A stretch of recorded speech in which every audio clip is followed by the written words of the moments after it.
할렐루야. 묵상 말씀 시간입니다. 이번 주 오늘 말씀의 주제는 뜻이 있는 곳에 길이 있다. 이번 주 말씀의 주제는 뜻이 있는 곳에 길이 있다라는 말씀입니다.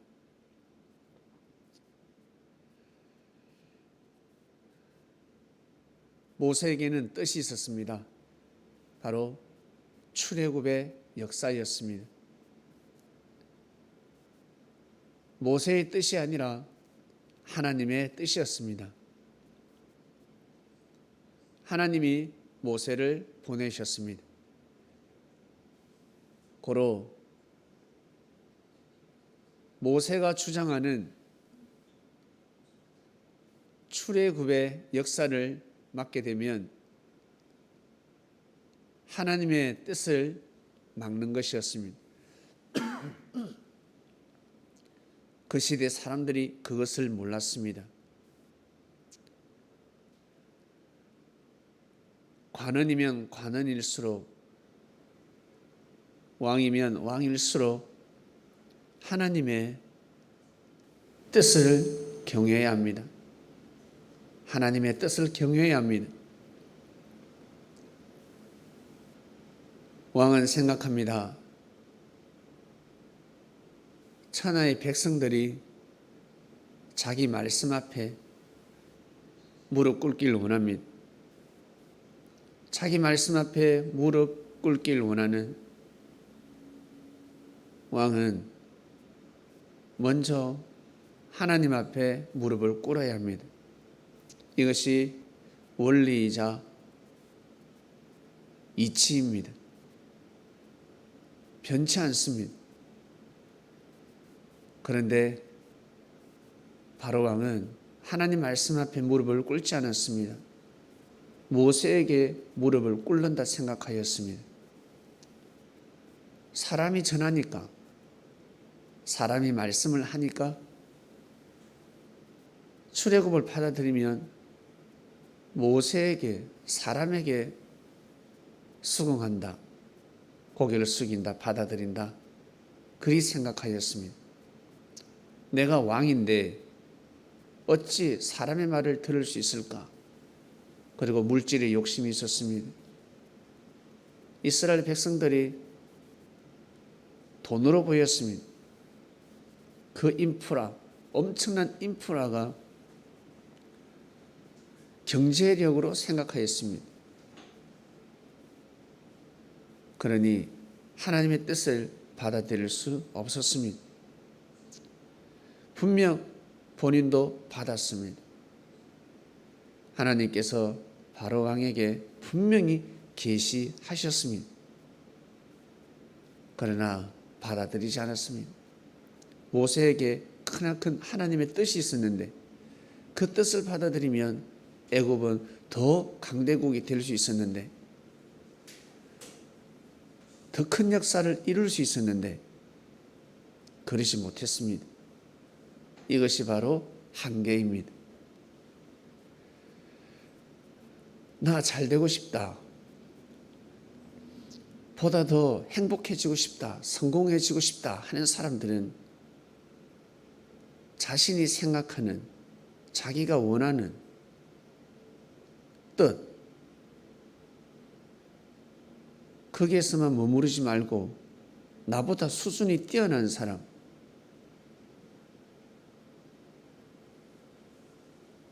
그가 주장하는 뜻을 받아들여야 합니다. 여기서 살아야 돼, 여기서 사는 것이 좋은 것이야, 행복한 것이야. 아니요, 제가 정한 곳은 나무도 있고 푸른 초장입니다. 숲이 우거져서 너무너무 아름답습니다. 하나님께서 만드신 대자연을 누리면서 저는 그곳에서 살고 싶습니다. 아니야, 그곳에 집을 지으면 안 돼. 그곳은 산책로야. 한 번씩 소풍을 가야 한다.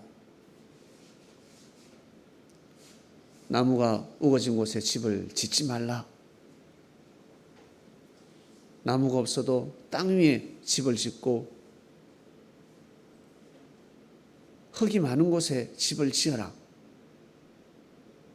그러나 이 젊은이는 받아들이지 않습니다. 결국 어떻게? 산불이 나버렸습니다. 불이 나서 집이 다 타버렸습니다. 그리고 경치가 너무 좋습니다. 풍수가 너무 좋습니다. 보기 너무 좋은 것 같습니다.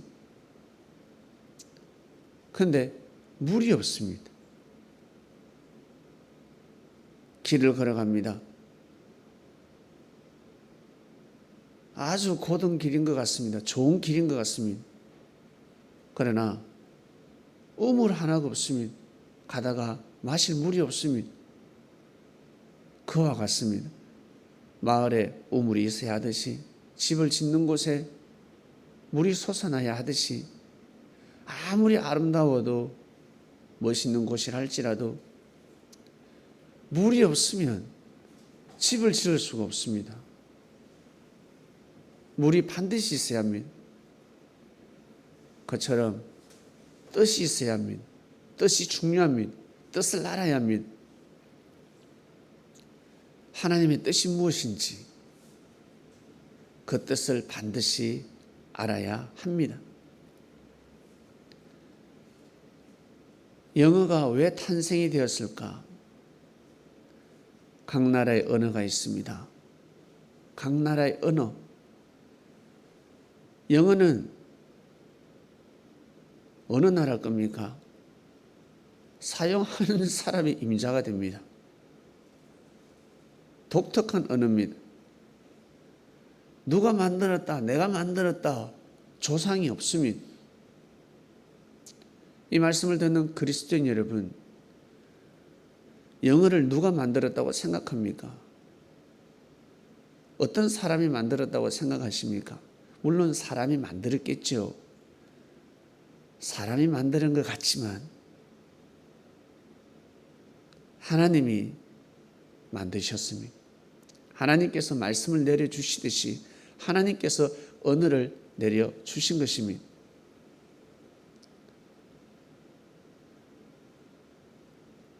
이 세상에 수많은 사람들이 하나님을 섬기고 있습니다. 하나님을 섬기는, 하나님을 표현하는 언어가 있습니다. 예수님의 역사가 시작되었습니다. 수천 년 전에.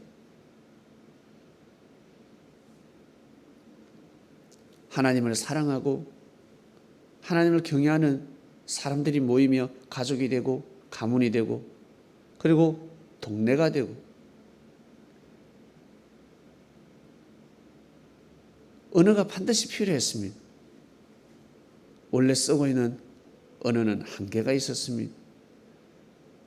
하나님의 말씀을 표현하는 데는 한계가 있었습니다. 알기는 아는데 표현하는 것이 어려웠습니다. 아이가 알기는 아는데 말로 표현하는데 한계가 있습니다. 그러다 영어가 탄생했습니다. 저는 영어를 탄생시킨 사람, 하나님께서 그 영어를 사람에게 내려주셨는데 그리스도인이 탄생시켰다고 생각합니다.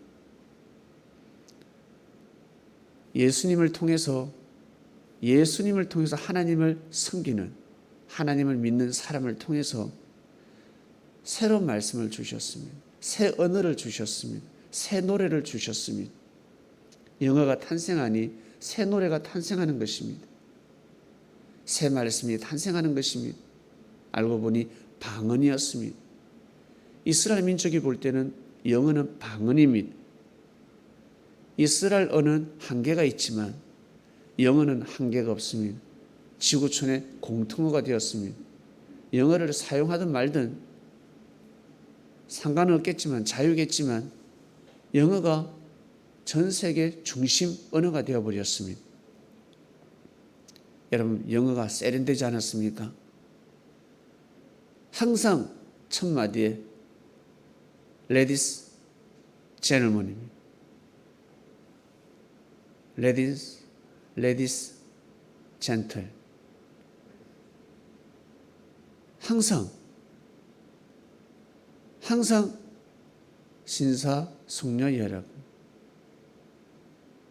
그렇게 표현하는 곳이 있습니까?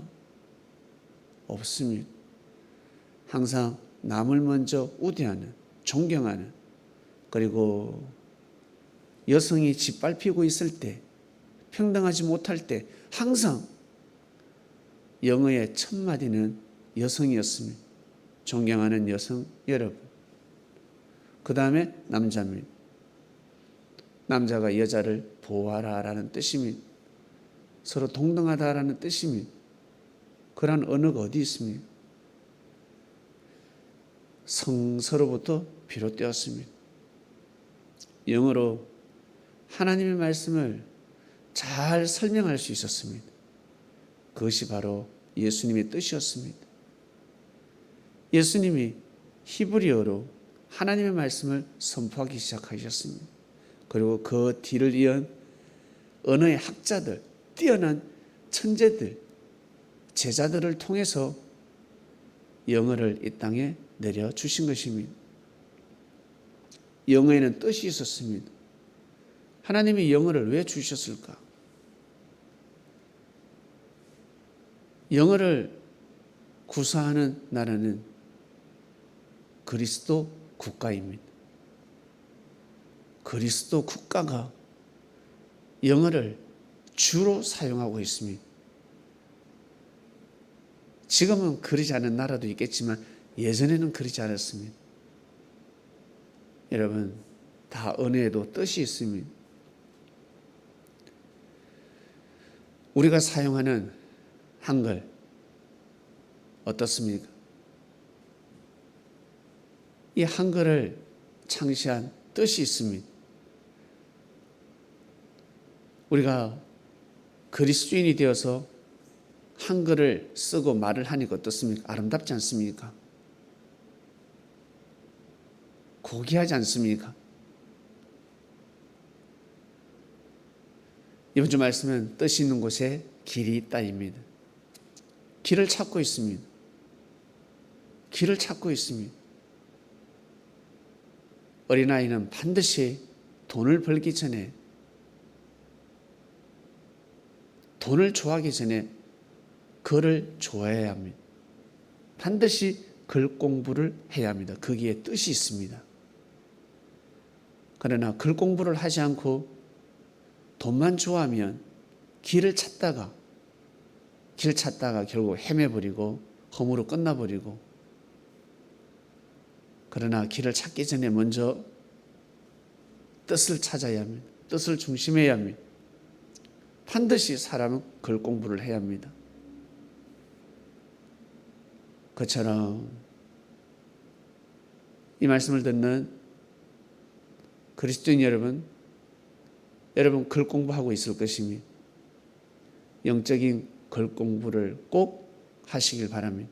우리는 그러한 삶을 살아가고 있는 것입니다.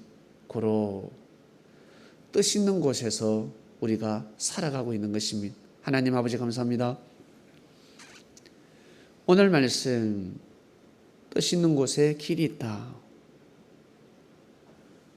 물 비유를 통해서 쉽게 깨달았습니다.